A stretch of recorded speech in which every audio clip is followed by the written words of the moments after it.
Welcome to the Black Man Spy Emergency Warcast on the U.S.-Iran war. What could, in theory, be considered day one again? Look at that. Well, and we have here our usual morning guest, Wajeeh the gay lion, who is bending a khanjar. Let's see that khanjar, not the knife. I want to see the sheath. Yamani. Yeah, okay, That's he's got a Yemeni khanjar. Omani, ooh, look at that. Omani khanjar.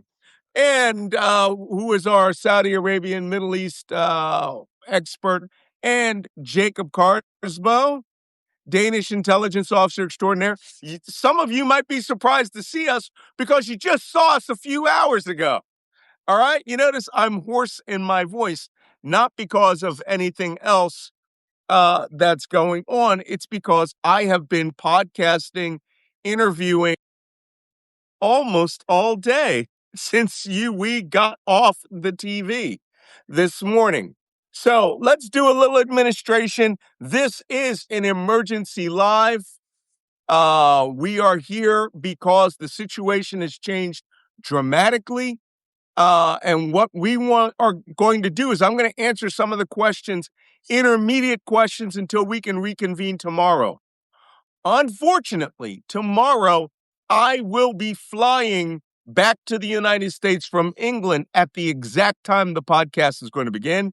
It's already scheduled. In fact, I may make it 1 hour earlier so that you can see me answer questions. And then I will leave the podcast up till 10 a.m. in the morning for 2 hours so that Jacob and Wajeeh can amuse you and answer all of your questions while I'm up in the air. And then, and then you can go to Wajeeh's question and answer cast after that. It just depends. But unfortunately, my flights are set, and I didn't realize we would be getting into the middle of another war. Or let me rephrase that, resume. That's not true. Because I recall, let's see, it's 2 p.m. or is it 2 p.m. Eastern, 3 p.m.? I recall 6 hours ago to the minute. We said it sucks. Saying We all literally of said this is was the going to ceasefire is happen about to break. in the exact sequence that it's happening. And it's even worse. 3 hours before I did that podcast, I had written an entire Substack in the middle of your night saying, hey, what's the title of that Substack? The Strait of Hormuz tanker wars begins today. And like clockwork, 3, 2, 1, it began exactly as we predicted. So the reason that I'm hurting myself, patting myself on the back here and loving me is because this is exactly what intelligence professionals who have even the most meager of intelligence information do. This is what we do. We predict the future, and we can tell you when stupid shit is going to happen based on the behaviors of national leaders, military forces, or in this case, just quickly watching all of the tea leaves spell out, I'm about to do dumbass things. And that's apparently what the tea leaves spelled out this morning in the White House. So before we start, a little administration to let everybody know that this podcast is on. Hit those red hearts down there in the lower right. I'm hitting them 10, 15 times. And then that will tell the algorithm that we are back up. Emails have been sent out to everybody.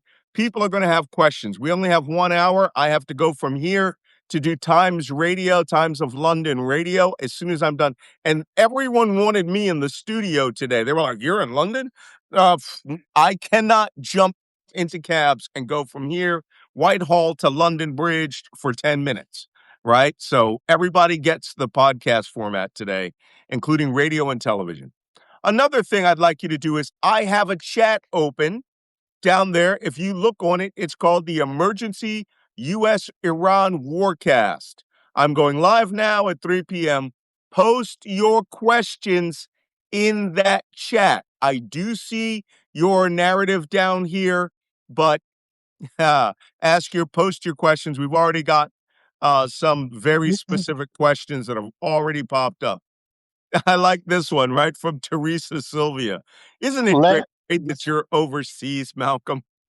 Yes, because what I'm on Jacob time. I'm only 1 hour behind Jacob. So almost Jacob time. almost What Jacob time. But see, I know that when I call you, I can get you on because it's not that dark outside. And I'm looking, by the way, I'm looking at the London Eye Ferris wheel right behind me. So I know by the sunlight that you're still awake. So that being said, Wajeeh, you have a question. No, I have a comment for the viewers who are going to ask, well, Malcolm, how do I leave this live stream without leaving the live stream? Going directly to your chat and posting a question. If you Oh, give good me question. 30 seconds, I'm more than happy to show everyone how to do that. So you just forgive my hand right here because I only have one hand. Okay. You get that. In the meantime, um, while he's playing with his microphone there, I thought I had a day off until 5 a.m. this morning. And that's when I saw the news that Trump had made his statement. Now, I thought, wow, how did I miss that? That happened like 12 hours ago. Um, why are we seeing left harness? Because we need to be in a different live stream than ours. To do what? Just To do chat? to show how everyone to leave the live stream without leaving the live stream. So all you're gonna do is go to the edge of the screen and you're gonna see my phone. I pushed away. I'm gonna show you how to do that again. I'm in Left Parnas live stream, and then with my finger on the side, I'm gonna push the screen to the left, and then I see the bottom side where it says chat, and I'm gonna go over here and I'm find Malcolm Nance Special Intelligence. Nope. And right here. And then we're gonna go to replies. And there where you exactly where you click and post your question over here. It's not that hard. If you want me to show you how to do that later on, this will save us a lot of headache where we can collect all of your questions all in one place without having to dig around in the comments. Okay, great. Thank you for that bit of administration. You guys jump Yeah. into the chats. You don't have to be in the comments. I That need being more said, devices. we have I only need more devices. you do need more devices. I have a laptop, so you're But I'm using one for the Mac. I know. Okay, we have 50 minutes. Let's make the most of it. There is a lot of news. Yeah. And again, let me pat myself on the back for not only predicting this, what I thought was Trump making an announcement like 12 hours ago and that I had missed it. I completely forgot that it was 5 a.m. when I got up and saw this. And minus the 5 hours, Trump made his announcement about the Strait of Hormuz somewhere around 9:10 p.m. So I only was off by 2 hours, technically, from when he made that first announcement about operations. But I knew almost instantly those would be considered as orders, and he wouldn't have announced it if U.S. warships were not already en route into the Strait of Hormuz. By saying tomorrow, the Iranians would be looking out there at 7 in the morning, when in fact the warships were already moving, entering the Strait of Hormuz. One went onto one side, the other went onto the other side, and created a barrier for two U.S. flagged ships to go through. There are only 5 U.S. flagged ships in the Persian Gulf. 2 of them are now out. However, it's pretty clear the other 3 ain't getting out because as soon as that was found out, the Iranians went into operations. They said they had seen those U.S. warships. They had fired 2 anti-ship missiles at them, but in fact, they had fired 2 anti-ship missiles at a South Korean tanker. And that tanker was struck 70 nautical miles north of Fujairah, which is on the coast. Jacob, could you point that out on the East Coast? There you go. That's called the Eastern Strait of Hormuz, the Gulf of Oman. The Gulf of Oman over here. Right. Okay, so the Iranians, of course, immediately put small boats into the water, which, it's been happening. The event that I said we have not seen in the first 68 days of this war finally occurred. During the day, U.S. helicopters and strike aircraft destroyed 6 Iranian high-speed fast attack boats. Now, on average, they've been putting out 30 a day, which means there's still 24 more of them, and you can be pretty sure they're going in for the night. But you can be sure tomorrow they're coming back with Stinger and other anti-air missiles, and they're going to shoot down anything that moves. That being said, the United States Navy changed the rules of engagement just before the shooting started that said any small boats, any missile launchers, any cruise missile launchers that fires, we are going to open fire on them.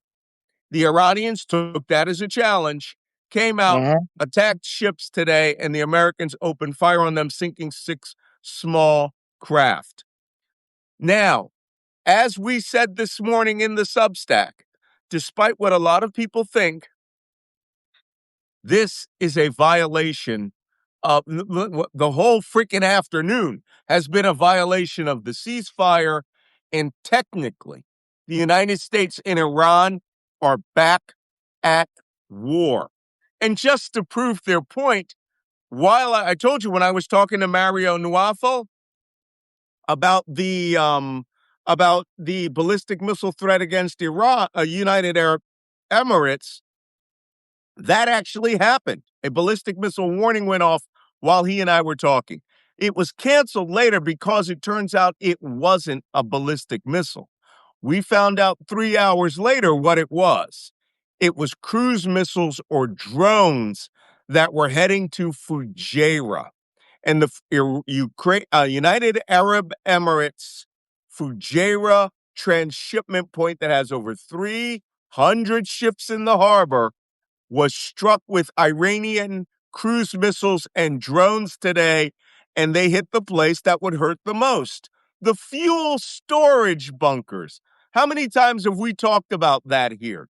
The United Arab Emirates is running out of places to store fuel, and by blowing up the bunkers, which is those big round containers, fuel storage containers, by blowing up those containers, now that port is on fire, at least the critical parts to it. All operations have to be shut down until that fire can be put out. So, exactly. The United Arab Emirates was attacked today. Ships in Omani waters were attacked today. U.S. Iranian speedboats were attacked today. U.S. Navy vessels were attacked today. And it's only been, when did we finish our podcast? 2 o'clock. It's only been 6 hours. Worst part is, I took an hour off. And you know all this happened in that hour. Jacob. And actually, what's happened in the last 10? Oman, civilian buildings were struck up in Musandam, up near the top. Shit. Was it Kaarsbo or Qassam? You know? It didn't say, but it's been stated by the Omani, what do they call it, news agency. So it was like an official, I couldn't quite see exactly where it was, but it was up at Musandam. I will tell you, I've been to both places. Yeah. But anyway, also just, Malcolm, for our viewers, just the importance of Fujairah is because of the pipeline that we mentioned often that starts down in the big oil fields down here in the desert that takes the oil up to Fujairah, bypassing the Strait of Hormuz. Right. And that's why the Iranians want to strike Fujairah. So the UAE can't That bypass. attack in the Musandam Peninsula looks like it was an accident. A cruise missile that didn't clear the mountains, and it struck a building, like it flew through it. Well, we saw this earlier today, an oil tanker owned by ADNOC. the Abu Dhabi National Oil Company. That if you go to the United Arab Emirates and you go to an Emirat, everything's owned by ADNOC over there. It too was struck today by unidentified objects. That's another way of saying cruise missiles. So Oman's attack appears to be a error of a cruise missile that was likely on its way to Fujairah, right, to hit Fujairah. And I'm sure they will do that. They will clear that up now. But there is a massive fire going on at the Fujairah oil refinery. So I don't know of any more breaking news. But then again, I could be missing it because I'm on this podcast. Yes, sir. Yeah, a couple of ships have been struck down South here Korean? near. Oh, where? At a container ship off Dubai. According to the UK Maritime Transport Organization. There it is. It's on fire. Yeah. There's video of it. Yeah. God almighty. Somebody keep track, because right now I'm at 3 ships. South Korean? Yeah. 3. What are you celebrating this? South Korean, ADNOC, and another, and now a British ship. I am celebrating. I'm going like, this is crazy. We've been right this whole time. We've been telling you this whole time. It's a container ship, and she is aflame. Hold on, I don't know if you can see it. Yeah, exactly. He is on fire. All right, that container ship, which tells you what? Insurance companies, hello. Yeah. War hello. not finish. The U.S. guidance. Oh, wait a minute. Scratch that. Somebody says that information may have been old, but there is a ship that was attacked. The UK Maritime Trade Office reported that they. Oh no, that was a warning. I'm going to get the latest UK MTO warnings because I'm seeing a lot of bogus video too. Yeah, but the UK MTO named 3 ships that had been struck. And one was off Dubai, and that was You're the right. container ship. The UK, 4 minutes ago, UK MTO issues an urgent warning. Vessel on fire, 14 nautical miles west of Mina Sucker. Mina Sucker is off Ras Al Khaimah. Ships in the area told to keep a safe distance. Okay, another tanker was hit by unidentified projectiles off the Gulf Coast. That was ADNOC. And then there was another one. That one we just talked about is 36 miles north of Dubai. That's off Ras Al Khaimah. Yeah. So 3 ships, South Korean, United Arab Emirates, and this one unidentified container ship in just the last 3 or 4 hours. So the fight is on. WTI is up $3.20. I can't believe that. What would that price be right now?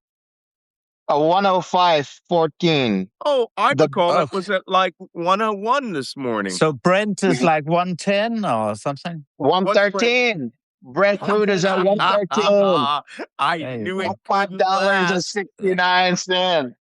And what else did we say this afternoon? We said we expected the UAE to be the one that would be targeted immediately because of the strife with Saudi Arabia and singling out for being at the forefront and also the closest partner of Israel. So that is all obvious. And furthermore, what I've seen the Emir of Dubai making a statement on X that also sounds like there's a bit of, uneasiness, a bit of arguments going back and forth between Dubai. Can you clarify that? Because Abu Dhabi. I saw a news article today that said Saudi Arabia and the United Arab Emirates are like hard on to get this war going. So that would be MBZ, Sheikh Mohammed bin Zayed. Yeah, Abu Dhabi. That is Abu Dhabi. Well, Abu Dhabi runs the country. Yes, Just get but that straight. Dubai is a very different animal because the Emirate of Dubai don't have the oil. So, they want to do the business side of things. And that's probably why the Emir of Dubai is taking another stance than Well, MD. the Emir of Dubai is so in debt to Abu Yeah, Dhabi. yeah, They are a secondary entity, and their yeah. business is being savaged. Savage. Savage. So, Abu Dhabi runs the country. Yeah, All right. Sheikh Zayed is the George Washington of that country, the father of Mohammed bin Zayed. And if you are any associate of a Zayed, then you're the pinnacle in that country. yeah. So the Maktoums, Sheikh Maktoum of Dubai, can talk all the smack he wants because there's not a dollar behind it. No, but still, there are, these Emirates and yeah. We'll get to 'em. Just yesterday, Israel had Air Force Air show defense. with air defense tactics with the UAE trying to show their Well, capability. they said that there are actual Israel sent Iron Dome interceptors to Abu Yeah. Dhabi. Yeah. They are operated by Israeli army soldiers. And today they estimated that they had intercepted 3 out of 4 of these loitering munitions. Loitering munitions are munitions that pull circles like airplanes, and they watch. And when they're ready, they fall down and strike. And the UAE claims to have shot them down, and now Channel 12 in Israel is saying the Israeli operators there shot down these drones, which could give Iran a completely another reason. What to do. Yeah. Somebody says Dow Jones is down 571 points. Wow. We have a boatload of questions. So, do you guys have anything else to add? Any more breaking news? No, let's go to questions. Okay. Yeah, we Question. want to answer your questions because today's a short one. Tomorrow, when you see the podcast, I may not be video. I may be on audio only, and Jacob and Wajeeh may be running it. And we may start an hour early while I'm at the airport, but that's entirely up to this. Tomorrow, we should know a lot. Oh, the other significant activity, I almost forgot because I didn't write any of this down because too much shit is flying. CNN reports that the United States and Israel have been ordered to be ready to conduct strikes against the entire range of Iran's armed forces starting tomorrow.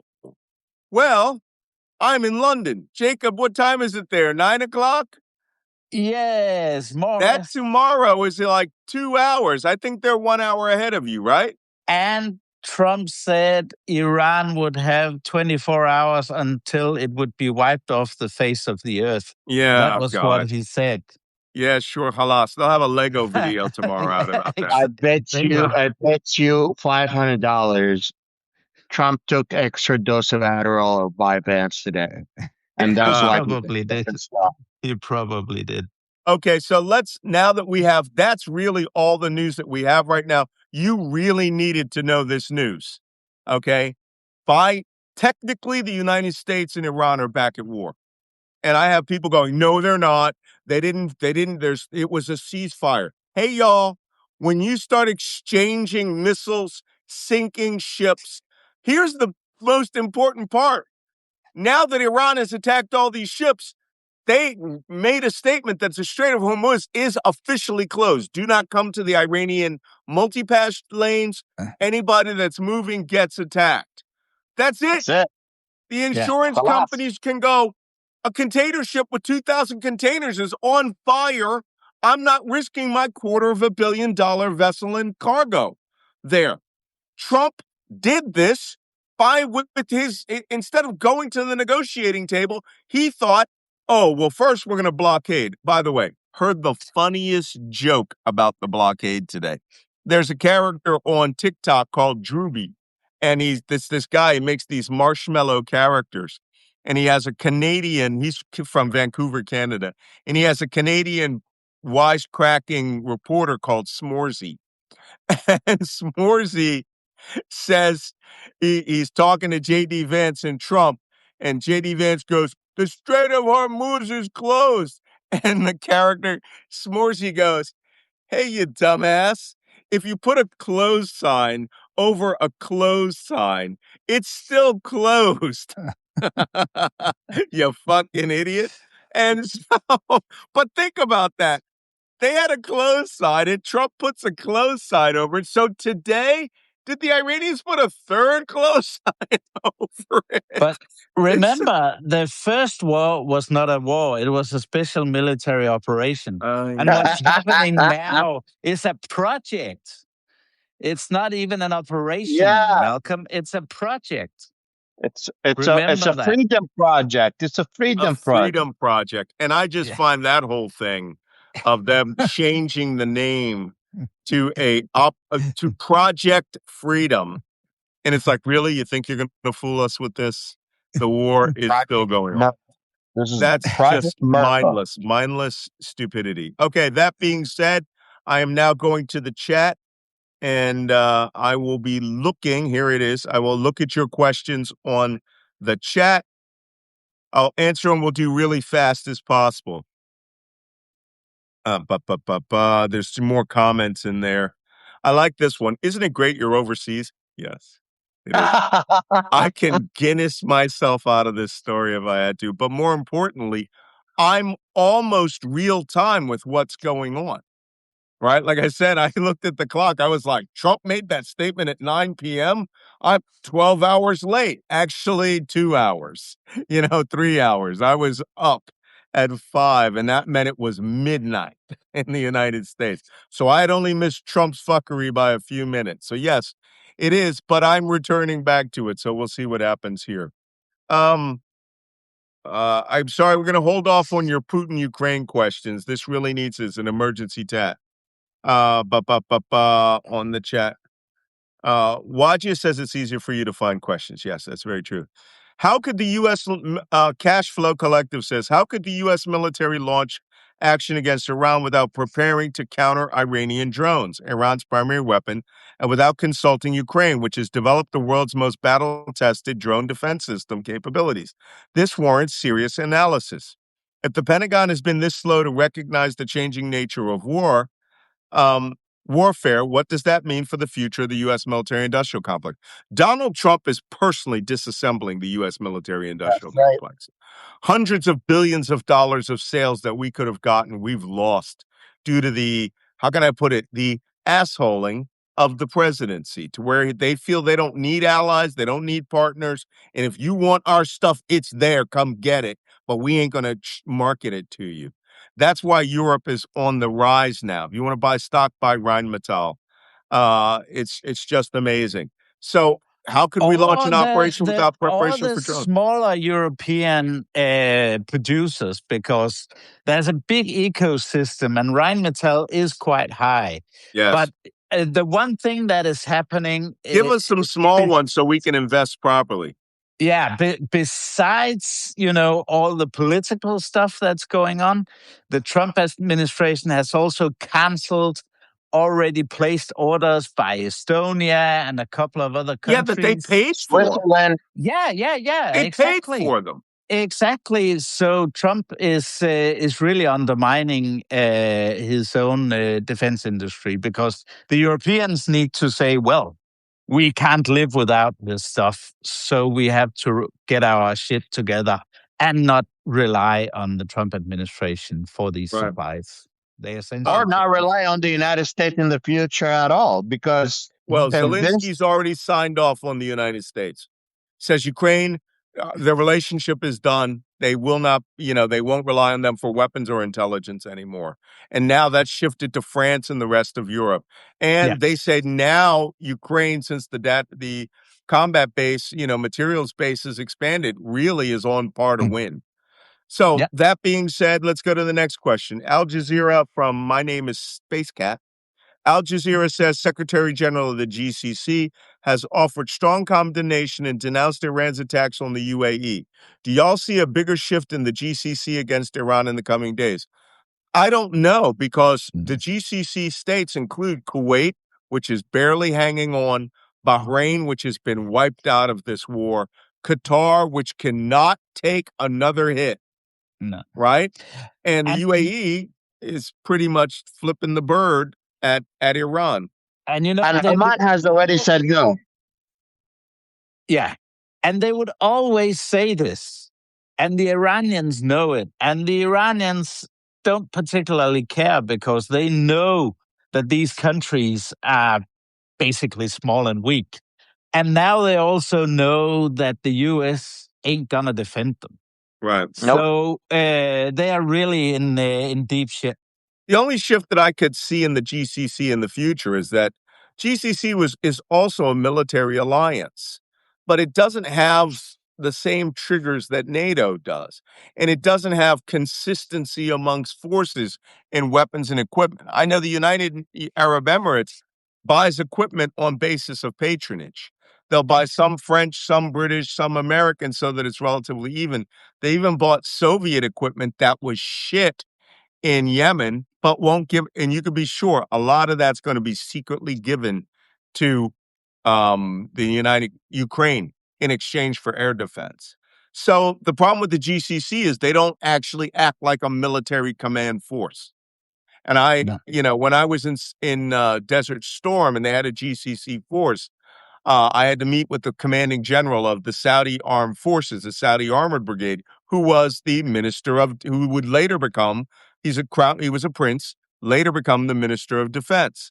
But the other nations' forces were nominally under it, not integrated the way NATO does it. Question is, will they have to do that now? Right? Otherwise, Saudi has money, UAE has money, but the small states may not be able to survive this war. We'll see. I think the entire Omani military is like 30,000 people, 50,000 people. Yeah. Yeah. Okay. Iran is claiming it attacked a U.S. warship near the entrance to the Strait of Hormuz. That's been dismissed. They most likely hit a South Korean tanker. Right? But we could have done electronic warfare to make it look like we were closer than we were. That being said, I saw an article today about the network of fiber optic cables running under the Strait of Hormuz and surrounding waters. It showed a very serious vulnerability, especially to banking and other data transmissions. If Iran decides to damage or destroy them, is this a real vulnerability? Yes, it is. And all it wouldn't take, big Iranian task force or combat swimmers. A dhow with an anchor and a map and a GPS. You don't even need to go to the Strait of Hormuz. The Bab al-Mandab has the one that goes connect all of Asia to the rest of Europe. Bab al-Mandab, by where the Houthis and the Somali pirates are already allied. You could just imagine how easy it is for them to do that. And it's half of the size, half of the width of the Strait of Hormuz. Right here. You can spit across the Bab al-Mandab. Yeah. Okay, next question. What from Cashflow Collective again? What isn't being reported much is Project Freedom, which is hilarious, right? Appears to be tied to the 60-day war powers resolution clock having now run out. The administration has leaning on familiar workarounds. In practice, the reporting requirements aren't binding. Administrations routinely reset the clock. The question itself is down here. Does the rebranding to Project Freedom signal an escalation, a fresh authority, and reset the clock? Or the opposite, a deliberately downscaling meant to reframe ongoing operations? I think they're trying to reset the clock by giving it this ridiculous name. And they're going to say tomorrow morning in the press briefing, we are not at war. We did not conduct combat operations. We sank boats in an effort to defend ourselves with regards to freedom of navigation. No, same war. Iran and by Iran attacking the UAE, they sent some serious messages like, this can get worse, right? This can get much worse for all of you. Rein your boy in. Okay. Question. How are the Iranian armed forces structured? They obviously have an Army, Navy, Air Force, or any of them better armed. The Iranians, there's an army, but there's no Air Force left over, very few. They operate with an Iranian Revolutionary Guard Corps structure known as the Mosaic Command Structure. Years ago, they realized that everybody would be getting hit by the Americans, so they broke the nation down into 31 zones who can operate independently or with a secret command structure, and that will allow them to actually carry out combat operations. Yeah. Okay. Somebody says, how ridiculous is it that it's named Project and not Operation? It's ridiculous. It's ridiculous. Super ridiculous. Wait. Someone says, Christine M. says, should we be expecting an emergency situation? In other words, a foreign attack inside the United States? I don't think so. I think they've got more than enough action out in the Gulf. What do you guys think? You could always have people who are inspired. You could always have a fatwa that is enough to get a lot of, I would say, sleeping cells. But that would be the trump card. That would be your ace card. You wouldn't want to use that unless shit hit the fan. Right.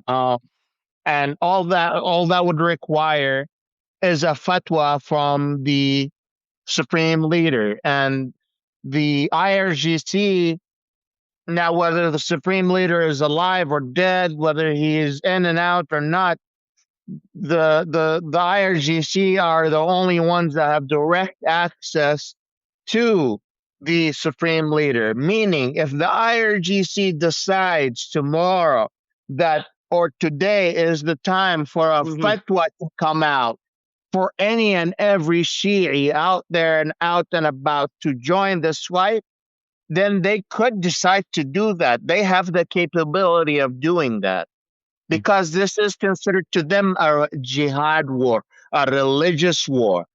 Yeah.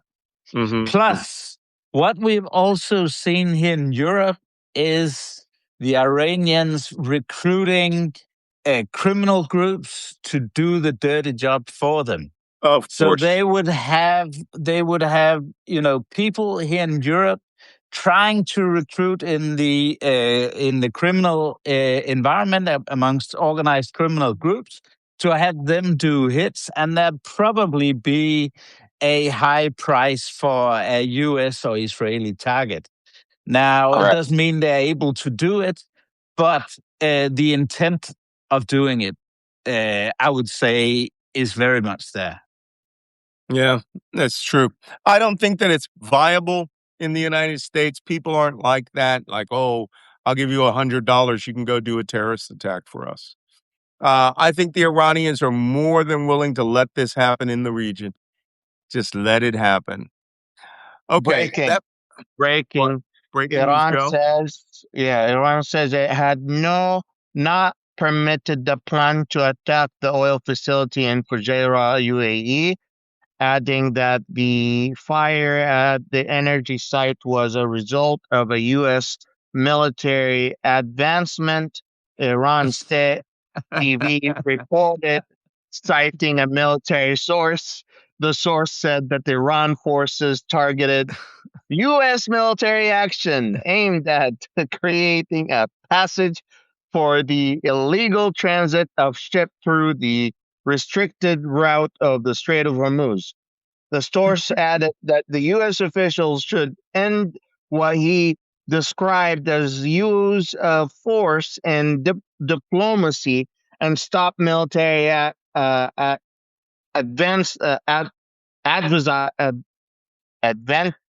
Adventurism. and sovereign oil region. Oh, Jesus. You can't make this stuff up. Obviously, they wanted everyone and their dog to know that they were out there shooting stuff, Yeah. you know? And now it's like, that wasn't No. It was America that America did it. They did it all the time. Okay. Yeah. We can't win on this one. Okay. Believe it or not, hold on, I'm gonna double check to see if that's the questions. I can get you all out of here, back Yeah. to your homes. Do you think that this hi, my name is Space Cat says, do you think this will lead the Houthis to being activated? No, I do not believe that. Not yet, because But why activate the Houthis? Everything no. here is happening swimmingly. They're having a grand old time. You don't have to do anything. But it Okay. depends. It depends if the U.S. and Israel they really escalate in the next 24 hours. Whether Mm. there's a ground invasion or not, whether the U.S. Yeah. facilities hit Iranian oil facilities, or whether the U.S. decides to hit water desalination, or the United States decide to Yeah. take all the electric plants.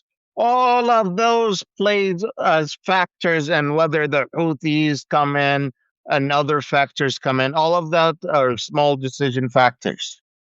Yeah. Absolutely ridiculous.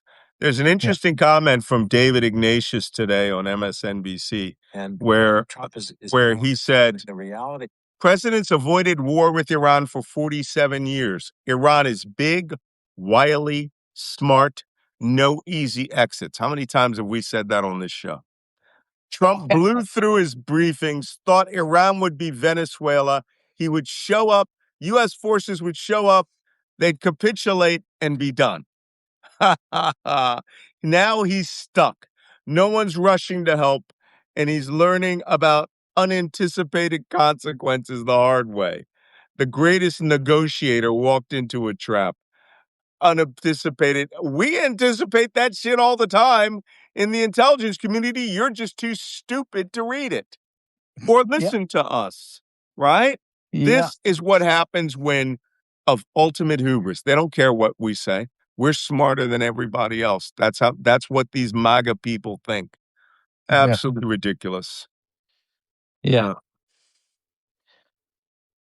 Hey, Okay. That being said, do you guys have any last departing words? Well, we'll see tomorrow what happens the next 7 or 8 hours, and then we'll be back. All options are open in my book. Let's see how crazy this ends up. Yeah. Well, we whether will see. things whether things get worse or they get better, we'll keep you guys posted. Again, we appreciate your support. It helped us do this full time, so you don't have to do it full time. We've been predicting, Malcolm has been predicting, Jacob has been predicting, I have been predicting all of this is going to happen. You've been hearing it from us Easy first calls. before you've heard it from other places. And people have been just guessing things going like, Mario out there. Oh, the peace will happen soon. Peace. And I'm like, dude, where is the peace? I And I'm make like, Mario cry every time. He's a great guy. He's a good guy. he's an amazing And person. he has an insane range of views on his podcast. But every time he says I'm a favorite on their podcast, which don't ever look at the comments. All right, there's these MAGA bots out there. I am not their favorite. All right. This guy has never done anything in his life. What makes him an expert? It's Yeah. like, I don't know, fucking shooting out there, kicking ass for 40 years. Just ridiculous. Being Okay. in this shit. Yeah. Let's reconvene tomorrow at 2:00. Yeah. I'm sorry, at 8 a.m. Eastern time, I will come on. I will see. If it doesn't come on at 8, it's coming on at 9. I will just be activating it. Jacob and Wajeeh will be carrying it out until I get consistent Wi-Fi in the air. I've Sounds done good. TV interviews from the air, but I won't be on video.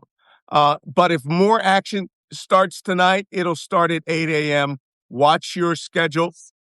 My schedule already went out for 9 a.m. So just be prepared. This can get a lot worse if that report from CNN, which had multiple White House sources saying that the U.S. and Israel are going to restart combat operations against Iran if Iran doesn't stop. And then Trump gave that 24-hour pause break, whatever it is. Who knows what's going to happen here? That being said, thank you, gentlemen, for coming. I have to do some more administration. If you have not subscribed to us, hit that button up top that says Black Man Spy. A box will pop up from the bottom that says subscribe, Jacob Kaarsbo, Wajeeh, Lion, Malcolm Nance. Just subscribe to that. I am still trying to get to 100,000 followers. I'm stuck at 96,300. Please share this with your friends and say, hey, you guys need to follow Malcolm, Jacob, and Wajeeh because these guys predict some future, y'all. And it's so ridiculously easy. We look like sages, and everybody else looks like a bunch of, talking heads. That being said, thanks for you for watching this live on Substack, especially paid subscribers who are able to ask questions and enjoy chatting with like-minded listeners. There's a great community in the chat section. I don't know if you guys can see this. There are solid-ass people down there. If you are on YouTube, if you're watching this on YouTube, it's a recording already. I've just uploaded today's 9 a.m. I'm going to be uploading this one by 10 p.m., which is mid-afternoon. If you're watching on YouTube, please like and subscribe on YouTube. Then come over to Substack and subscribe for free on both YouTube and Substack. And subscribe to this so that you don't miss any of the action. I have a sneaky feeling this is going to be more like day 1 tomorrow than day 68. So we should see that. All right. That being said, guys, see you tomorrow. See you tomorrow. Stay safe, I'll see you everyone. tomorrow. Okay. Be safe. Bye-bye. Bye.